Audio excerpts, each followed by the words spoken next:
ملاحظہ فرمائیے اللہ تعالیٰ کا فرمان ہے سورہ مبارکہ توبہ میں، اعوذ باللہ من الشیطان الرجیم، اتخذوا احبارہم، نصارہ کے متعلق بات ہو رہی ہے اور یہود کے متعلق، اتخذوا احبارہم واربابہم اربابا من دون اللہ، یہود و نصارہ نے اپنے علماء کو اور اپنے رہبان کو، اپنے راہبوں کو، اپنے منکس، جس کو منک کہتا ہے نا انگلش میں، ان کو اللہ کی جگہ انہوں نے اس کو خدا بنایا. لیکن یہود و نصارہ، آپ کو پتا ہے کہ کبھی یہود و نصارہ نے اپنے علماء کو اللہ نہیں کہا ہے.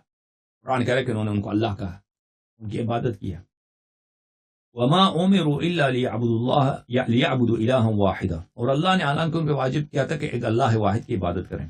لا الہ الا هو سبحانہ عما یشرکون، اللہ تعالیٰ ایک ہے، اللہ منزہ ہے، پاک ہے ان سے جو ان سے شرک پرست ہیں. اچھا، اس آیت کے ذیل میں ملاحظہ فرمائیے، کتاب شریف کافی میں، یہ کتاب ہے کافی شریف، جز اول، چھاپ دارالکتب الاسلامیہ، جز 1، یہاں پہ ملاحظہ فرمائیے باب التقلید، صفحہ نمبر 53 میں. یہاں پہ جتنے احادیث لے کے آئے علامہ کلینی رحمۃ اللہ علیہ نے، سب تقلید کے خلاف ہے. ایک تقلید بھی کہ اس بات کے لیے نہیں ہے. اسی آیت کے ذیل میں فرمایا اما واللہ ما دعوہم ما الى عبادت انفسهم ولو دعوہم ما اجابہم، یہود و نصارہ کے علماء نے کبھی نہیں کہا کہ ہماری عبادت کرو، اور اگر وہ کہتے بھی نا کہ ہماری عبادت کرو، یہود و نصارہ ان کی اطاعت نہیں کرتے. لیکن قرآن کہہ رہا ہے اتخذوا احبارہم ورہبانہم اربابا من دون اللہ، یہود و نصارہ نے اپنے علماء کو اللہ بنا دیا. تو کیوں یہ کہہ رہا ہے؟ فرمایا ولیکن احلوا لهم حراما وحرموا علیہم حلالا، کہتے ہیں کہ ان کے علماء نے حلال کو حرام کیا، حرام کو حلال کیا. وہ کہا کہ ہماری بات آپ پہ حجت ہے، تک بات مان لو، آپ کو تورات انجیل نہیں سمجھ آ سکتی. اور انہوں نے اس کی اتباع کیا، انہوں نے اس کی اتباع کیا. تو قرآن نے فرمایا کہ شرک باللہ ہے، قرآن نے فرمایا کہ توحید کے خلاف ہے، شرک باللہ ہے. حالانکہ ان کو علماء نے کبھی اپنی عبادت نہیں کروائی اپنے عوام سے، ٹھیک ہے نا. ان کے علماء نے کیا کیا؟ ان کے علماء نے وہی کیا کہ وہی حلال کو حرام کیا، جب حرام کو حلال کیا، وہ کہا کہ ہماری بات آپ پہ حجت ہے، تو آپ کے مراجع کرام آپ سے کراتے ہیں. فعبدوہم من حیث لا یشعرون، پھر وہ انہوں نے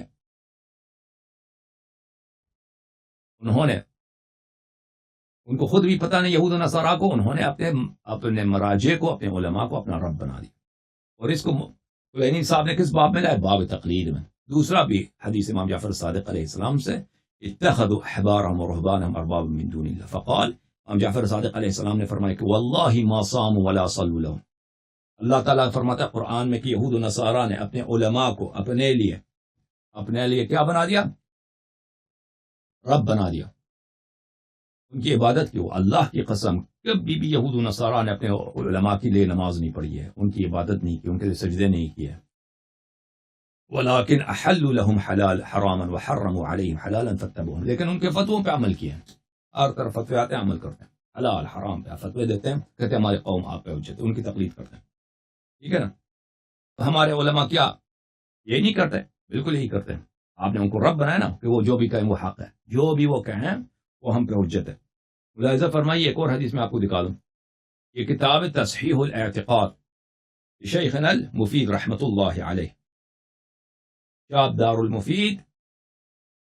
یہاں پہ ملاحظہ فرمائیے، کتاب چھپی میں سنہ 1431 ہجری قمری میں. ملاحظہ فرمائیے، حضرت امام جعفر صادق علیہ السلام سے روایت ہے، من اخذ دینہ من افواہ الرجال ازالتہ الرجال، جو شخص تقلید کرتا ہے اپنے دین میں، آج اس کے فتوے سے شیعہ ہے، کل اس کے فتوے سے اہل بیت علیہ السلام کی مخالفت کرے گا. اس مسئلے میں اہل بیت علیہ السلام کی اتباع کرے گا، دوسرے فتوے میں اہل بیت علیہ السلام کی مخالفت کرے گا، فتوے ہی اس کو دین سے نکالے گا. ومن اخذ دینہ من الکتاب والسنہ زالت الجبال ولم یزل زالت الجبال ولم یزل. اور جس نے اپنا دین کتاب اور سنت سے اخذ کرتا ہے، پہاڑ اپنی جگہ سے اکڑ جاتا ہے، لیکن وہ اپنی دین سے اکڑ جاتا نہیں، کیونکہ وہ دین کتاب و سنت کی اتباع کر رہا ہے، فتوے کی اتباع نہیں کر رہا. اور پھر فرمایا امام جعفر صادق علیہ السلام، ایاکم والتقلید فإنہ من قلد فی دینہ ہلک، تقلید سے بچو، ایاکم التقلید، اور حذر رہو، خبردار رہو، کبھی تقلید نہیں کرنا. جس نے دین میں تقلید کیا وہ ہلاک ہو گیا، یعنی جہنمی بن گیا، جہنم. اللہ تعالیٰ فرماتا ہے اتخذوا احبارهم ورهبانهم اربابا من دون اللہ. اللہ تعالیٰ قرآن میں فرماتا ہے کہ یہود و نصارہ نے اپنے علماء کو اللہ بنایا، اپنے علماء کو اللہ کی جگہ اپنا رب بنایا. کیا آج آپ نے دیکھا ہے کہ کوئی یہودی نصرانی پوپ کے لیے یا اپنے عالم کے لیے، کسی پریسٹ کے لیے وہ اس کی عبادت کریں؟ کبھی نہیں. ولا واللہ ما صلوا لهم، اللہ کی قسم یہود نصارہ نے کبھی علماء کے لیے نماز نہیں پڑھی ہے. ولا صاموا، کبھی ان کے لیے انہوں نے روزے نہیں رکھے. ولكن احلوا لهم حراما وحرموا عليهم حلالا فقلدوهم في ذلك، انہوں نے حلال حرام کے فتوے دے دیے اور عوام نے ان کی تقلید کی. عوام نے ان کی تقلید کی، جیسے آپ حضرات کرتے ہو. ہمارے بلتی بھائی بلتیوں کی بات ہو رہی ہے، کراچی کے بھی ہیں نا وہ مقلدین حضرات، بلتی سے زیادہ کٹر ہیں کراچی والے.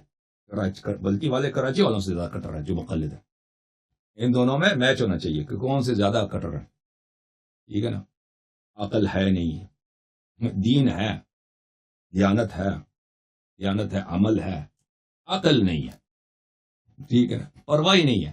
ہم اہل بیت علیہ السلام کو چھوڑ چکے ہیں، تقلید میں زندگی گزار رہے ہیں اور تقلید کے خلاف سننے کو تیار بھی نہیں ہے کہ نہیں بھائی؟ آپ کے مقلدین اسی طرح. تو فرمایا امام علیہ الصلوۃ والسلام نے مراجع ان کے حلال کو حلال بناتے ہیں، حرام کو حرام بناتے ہیں، حرام کو حلال بناتے ہیں، حلال کو حرام بناتے ہیں، ان کو پرواہ نہیں ہوتا، تقلید کرتے ہیں. فعبدوهم حيث لا يشعرون. اللہ تعالیٰ نے فرمایا کہ تقلید جو ہے غیر اللہ کی عبادت، تقلید غیر اللہ کی عبادت.